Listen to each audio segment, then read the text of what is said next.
Hello नमस्कार दोस्तों, स्वागत है आपका आज के मुख्य समाचारों में। यहाँ आपको देखने को मिलेगी सुबह से शाम तक की ताज़ा खबरें ब्रेकिंग न्यूज़ अपडेट के रूप में। तो दोस्तों, वीडियो शुरू करने से पहले आपसे एक छोटी सी रिक्वेस्ट है, अगर आपने हमारे यूट्यूब चैनल को सब्सक्राइब नहीं किया है तो सब्सक्राइब जरूर कीजिएगा। तो चलो दोस्तों, शुरू करते हैं आज के पहले मुख्य समाचार। गुजरात में ब्रिज टूटा, 134 की मौत, गुजरात सरकार का फैसला, मृतकों का पोस्टमार्टम नहीं होगा। पीएम मोदी आज मोरबी जाएंगे। तो दोस्तों, गुजरात के मोरबी पुल हादसे में मृतकों की संख्या सोमवार सुबह 134 पहुंच गई है और दोस्तों इनमें 25 बच्चे हैं। वही दोस्तों, मृतकों में महिलाएं और बुजुर्गों की संख्या भी ज्यादा है और 170 लोगों को रेस्क्यू किया गया है। वही दोस्तों, हादसा रविवार शाम 6:30 बजे तब हुआ जब 765 फीट लंबा और महज 4.5 फीट चौड़ा केबल सस्पेंशन ब्रिज टूट गया। तो दोस्तों, 143 साल पुराना पुल ब्रिटिश शासनकाल में बनाया गया था और दोस्तों यह पुल पिछले 6 महीने से बंद था और कुछ दिन पहले ही इसकी मरम्मत की गई थी। वही दोस्तों, हादसे से 5 दिन पहले 25 अक्टूबर को यह ब्रिज आम लोगों के लिए खोला गया था और रविवार को यहाँ भारी भीड़ क्षमता से ज्यादा हो गई और दोस्तों हादसे की भी यही वजह बताई जा रही है। तो दोस्तों, हादसे का 30 सेकंड का एक वीडियो भी सामने आया है और इसमें 15 सेकंड के बाद पुल टूट गया और लोग मच्छू नदी में समा गए। वही दोस्तों, आपको बता दें कि पीएम मोदी केवड़िया में राष्ट्रीय एकता दिवस पर बोल रहे थे। इस दौरान वे भावुक हो गए और कहा कि जिन लोगों को अपना जीवन गंवाना पड़ा है उनके परिवार को प्रति संवेदना व्यक्त करता हूं और बचाव कार्य में एनडीआरएफ, सेना और वायुसेना की टीम लगी हुई है। लोगों को दिक्कतें कम हो, यह कोशिश है। इसी के साथ दोस्तों, चलते हैं आज के अगले मुख्य समाचार की ओर। पाक की महिला पत्रकार की मौत, लॉन्ग मार्च कवर करते वक्त इमरान के कंटेनर ने कुचला। 24 घंटे पहले खान का इंटरव्यू किया था।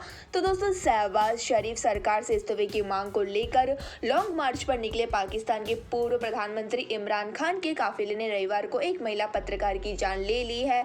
तो दोस्तों, वुमन जर्नलिस्ट का नाम सदफ नईम है। तो दोस्तों, सदफ चैनल 5 की रिपोर्टर थी और खान का लॉन्ग मार्च कर रही थी और दोस्तों उन्होंने महज एक दिन पहले ही इमरान का इंटरव्यू भी लिया था।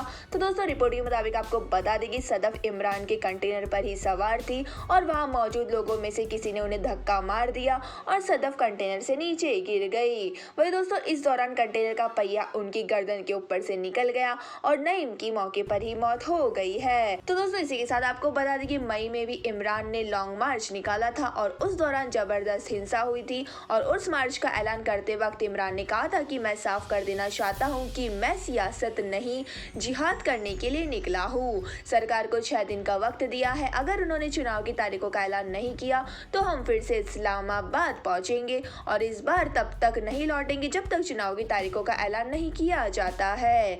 इसी के साथ दोस्तों, चलते हैं आज के अगले मुख्य समाचार की ओर। प्रियंका गांधी की मंडी रैली, बोली सरकार बदलने से नेताओं का दिमाग ठीक रहता है, सरकार बनने पर हर साल 1 लाख नौकरी देंगे। तो दोस्तों, कांग्रेस नेता प्रियंका गांधी सोमवार को मंडी में चुनाव रैली में पहुंची है। तो दोस्तों, उन्होंने यहाँ भाजपा के हर 5 साल बाद सरकार बदलने को रिवाज बदलने के बयानों पर तंज कसा है। तो दोस्तों, प्रियंका ने कहा है कि आपने हर 5 साल बाद सरकार बदलने की जो परंपरा बनाई है उसे मत बदलना और यही अच्छी परंपरा है, इससे नेताओं का दिमाग ठीक रहता है। साथ ही दोस्तों, प्रियंका ने कहा है कि हिमाचल संस्कृति और परंपराओं का प्रदेश है और हिमाचली खुददार होते हैं जो कहते हैं कि परंपरा बदलिए, मैं उससे सहमत नहीं हूँ। साथ ही दोस्तों, प्रियंका ने यह भी कहा कि हिमाचल में कांग्रेस की सरकार बनने पर हर साल 1 लाख और 5 साल में 5 लाख नौकरियां देंगे। और रैली में पहुंचने से पहले प्रियंका गांधी ने बाबा भूतनाथ मंदिर में भी माथा टेका। वही दोस्तों, आपको बता दें कि प्रियंका ने भाषण में पूर्व सीएम वीरभद्र सिंह के काम भी गिनाए और दोस्तों, प्रियंका ने कहा कि भाजपा के मुख्यमंत्री मंडी जिले से है लेकिन उन्होंने यहाँ कुछ नहीं बनाया है बल्कि सिर्फ स्वार्थ की राजनीति की है। इसी के साथ दोस्तों, चलते हैं आज के अगले मुख्य समाचार की ओर। शेयर बाजार में तेजी, 600 से ज्यादा अंक चढ़कर 60,000 के पार निकला सेंसेक्स, टेक महिंद्रा, मारुति, इन्फोसिस भागे। तो दोस्तों, ग्लोबल मार्केट से मिले पॉजिटिव संकेतों का असर भारतीय शेयर बाजार पर भी दिख रहा है। तो दोस्तों, सोमवार को हफ्ते के पहले कारोबारी दिन सेंसेक्स शुरुआती कारोबार में 60,000 अंक के पार निकल गया। वही दोस्तों, ऑटो, आईटी, फार्मा समेत सभी सेक्टर में खरीदारी से बाजार में यह तेजी दिख रही है। और दोस्तों फिलहाल सेंसेक्स 600 से ज्यादा अंकों की बढ़त के साथ 60,500 अंक के पार ट्रेड कर रहा है।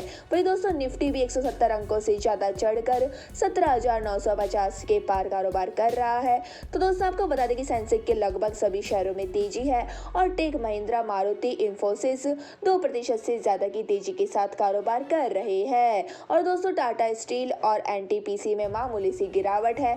वहीं निफ्टी में फार्मा, आईटी और ऑटो इंडेक्स में 1% से ज्यादा की तेजी है। तो दोस्तों आज निफ्टी की 3 कंपनियां भारतीय एयरटेल, एल&टी और टाटा स्टील अपने तिमाही नतीजे जारी करेगी, जिस पर बाजार की नजर रहेगी। और वही FIIS ने शुक्रवार को कैश में 1569 करोड़ की खरीदारी की, जबकि दोस्तों DIIS ने 613 करोड़ रुपए की बिकवाली की है। इसी के साथ दोस्तों चलते आज के अगले मुख्य समाचार की ओर। सोना चांदी के दामों में गिरावट, अक्टूबर में 52,000 से फिसलकर 50,000 पर आया सोना, चांदी भी 4,000 से ज्यादा सस्ती हुई।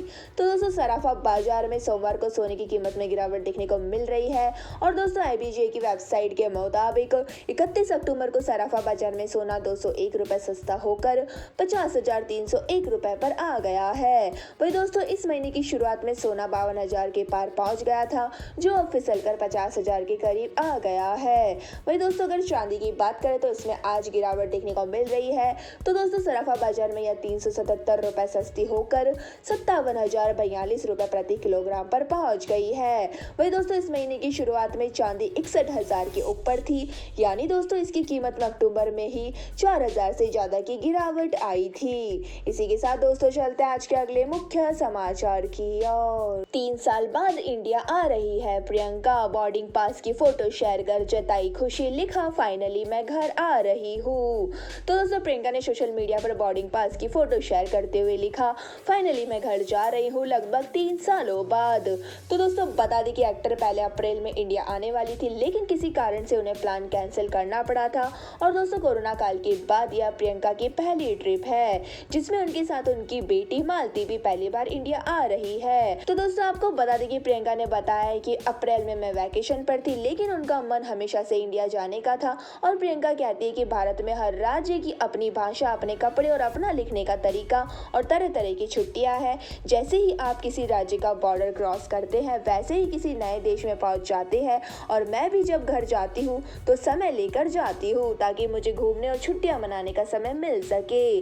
तो दोस्तों जनवरी में मालती अपना पहला जन्मदिन मनाएगी। और दोस्तों बता दें कि प्रियंका और निक की सरोगेसी के जरिए 2022 में पेरेंट्स बने थे। और दोस्तों इस बात की जानकारी खुद कपल ने सोशल मीडिया पर पोस्ट के जरिए दी थी। इसी के साथ दोस्तों चलते हैं आज के अगले मुख्य समाचार की ओर। हरियाणा CM खट्टर का नेहरू पर निशाना, बोले जम्मू कश्मीर को एक नहीं कर पाए थे पूर्व PM, पटेल ने जोड़ दी थी 562 रियासतें। तो दोस्तों पूर्व प्रधानमंत्री पंडित जवाहरलाल नेहरू पर हरियाणा के CM मनोहर लाल खट्टर ने बड़ा बयान दिया है।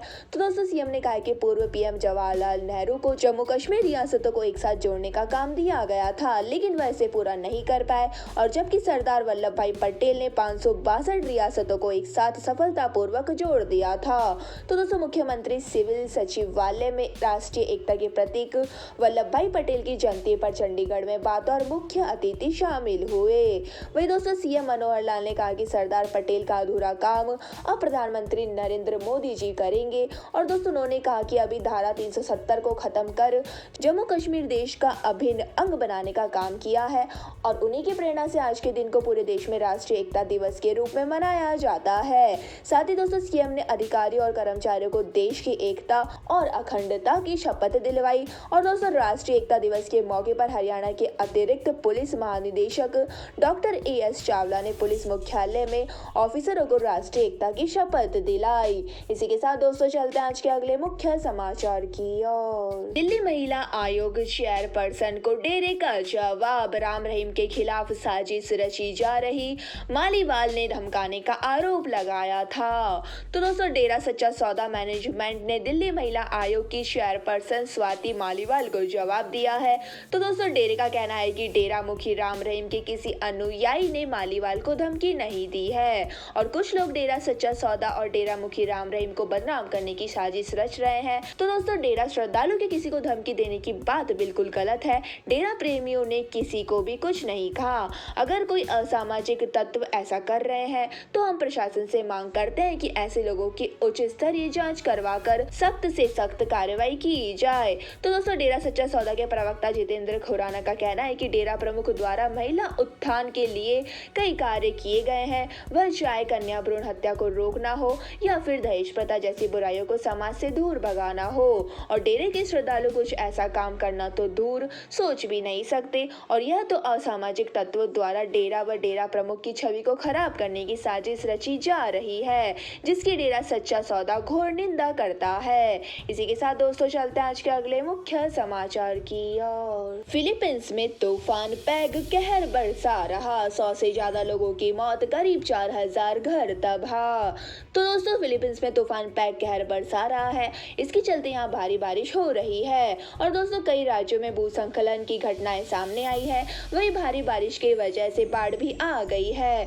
तो दोस्तों, जानकारी के मुताबिक 27 अक्टूबर से अब तक 105 लोगों की मौत हो गई है और 10 लाख से ज्यादा लोग इससे प्रभावित हुए हैं। वही दोस्तों, आपको बता दें कि फिलीपींस हर साल 20 भयंकर तूफानों का सामना करता है। तो दोस्तों, पिछले साल दिसंबर में फिलीपींस में राय तूफान आया था, जिसमें करीब 208 लोगों की मौत हो गई थी और करीब 4 लाख लोग प्रभावित हुए थे। वही दोस्तों, अप्रैल 2022 में यहाँ मेगी तूफान ने तबाही मचाई थी। इससे 42 लोगों की मौत हो गई थी और 17,000 लोग बेघर हुए थे। इसी के साथ दोस्तों, चलते हैं आज के अगले मुख्य समाचार की ओर। जल्द लॉन्च होगी मारुति ब्रेजा सीएनजी। 8.74 लाख से 13.5 लाख हो सकती है कीमत। पहली बार 2 फ्यूल ऑप्शन में मिलेगी ब्रेजा। तो दोस्तों, मारुति सुजुकी ब्रेजा एसयूवी को 2016 में पेश किए जाने के बाद पहली बार 2 फ्यूल ऑप्शन मिलेंगे। दोस्तों, इस एसयूवी को शुरू में केवल डीजल मॉडल में पेश किया गया था और फिर 2020 में इसे बंद कर पेट्रोल इंजन में पेश किया गया था। तो दोस्तों, मारुति सुजुकी इसे फैक्ट्री फीडेड सीएनजी किट के साथ पेश करने वाली है और दोस्तों, यह देश की पहली एसयूवी होगी जो फैक्ट्री फीडेड सीएनजी किट के साथ आएगी। तो दोस्तों, मारुति ने अभी तक आधिकारिक तौर पर ब्रेजा सीएनजी की डिटेल्स की घोषणा नहीं की है, लेकिन दोस्तों, इंटरनेट पर लीक हुई जानकारी से पता चल रहा है कि ब्रेजा सीएनजी उसी 1.5 लीटर के साथ 15C ड्यूल इंजन के साथ आएगी, जो अर्टिगा सीएनजी में भी मिलता है। और इसका मतलब है कि ब्रेजा पेट्रोल के 100 HP की तुलना में इसमें केवल 87 HP का पावर मिलेगा। तो दोस्तों, ब्रेजा पेट्रोल मैनुअल की दिल्ली में एक्स शोरूम कीमत 7.99 लाख से शुरू होती है और 12.30 लाख तक का सबसे महंगा वेरिएंट है। तो दोस्तों, यह थे हमारे आज के मुख्य समाचार। हमारी वीडियो को ज्यादा से ज्यादा लाइक करें, शेयर करें और हमें कमेंट करके जरूर बताइए कि आपको हमारी वीडियो कैसी लगती है। धन्यवाद। जय हिंद।